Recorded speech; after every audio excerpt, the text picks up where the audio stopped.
کچھ روز پہلے ہم نے ناظرین آپ کو ایک خبر دی تھی جس میں یہ بتایا گیا تھا کہ vice chairman of overseas Pakistanis commission Punjab Waseem Akhtar Ramay کو ان کے عہدے سے ہٹایا جا رہا ہے۔ جی ناظرین، vice chairman of overseas Pakistanis commission Punjab Waseem Akhtar Ramay کو ان کی بے ضابطگیوں، بدعنوانیوں اور شکایات کی بنا پر ان کے عہدے سے ہٹا دیا گیا ہے۔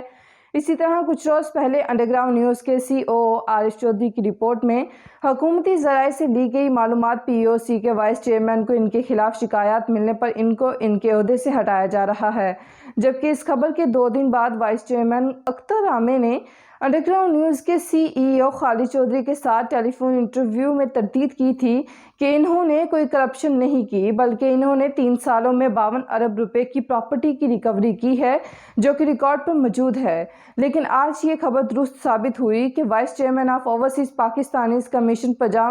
پنجاب وسیم اختر رامے کو ان کے عہدے سے ہٹا کر سید مختوم طارق محمود الحسن کو voice chairman of overseas Pakistanis Punjab بنا دیا گیا ہے، جس کا حکومت پاکستان کی طرف سے نوٹیفیکیشن گزشتہ کل 21 سپتمبر کو جاری کر دیا گیا تھا۔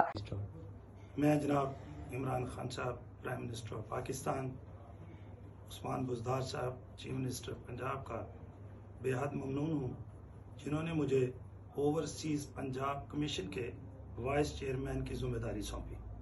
میں انشاءاللہ اپنی کوشش کروں گا کہ دن رات محنت کر کے اپنے اوورسیز بھائیوں کے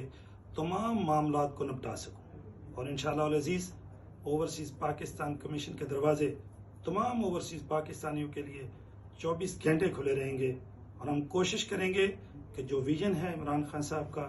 کہ اوورسیز پاکستانیوں کے مسائل کو حل کرنا، اس کو لے کر آگے بڑھیں گے۔ بہت شکریہ۔ مزید خبروں کے لیے دیکھتے رہیے انڈر گراؤنڈ نیوز۔